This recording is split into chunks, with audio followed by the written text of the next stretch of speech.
Post graduate private চিকিৎসকদের ভাতা বাড়ানোর দাবিতে রংপুর মেডিকেল কলেজ হাসপাতালে চলছে অবস্থান, ধর্মঘট ও কর্মবিরতি।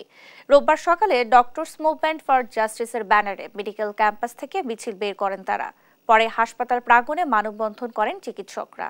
আন্দোলনকারীরা বলেন, পোস্ট গ্রাজুয়েট হওয়ার পরও হাসপাতালে চিকিৎসা সেবা দিয়ে তারা মাত্র 25,000 টাকার সম্মানী পেয়ে থাকেন, যা দিয়ে সংসার চলে না।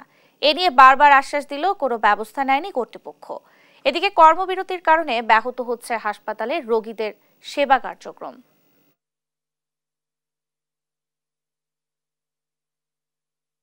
এই 4 বছরের আন্দোলনে আমরা অনেকবার সরকারের সঙ্গে কথা বলেছি। বিগত ফেসিস্ট সরকারের আমলেও আমাদের অনেকবার আশ্বাস দেওয়া হয়েছে যে আমাদের ভাতা বাড়ানো হবে, কিন্তু বাড়েনি। 30 থেকে 35 বছর আমাদের বয়স।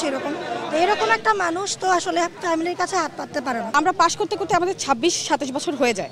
আবার এই পোস্ট গ্রাজুয়েশনের চান্স একটা অনেক কষ্টের একটা জার্নি। সেই চান্স পাওয়ার পরে আমরা এখন এই যে 28-29 বছর বয়স এক একজনের, এখন কি আমরা ফ্যামিলির কাছে হাত পাতবো? পাততে তো পারবো না।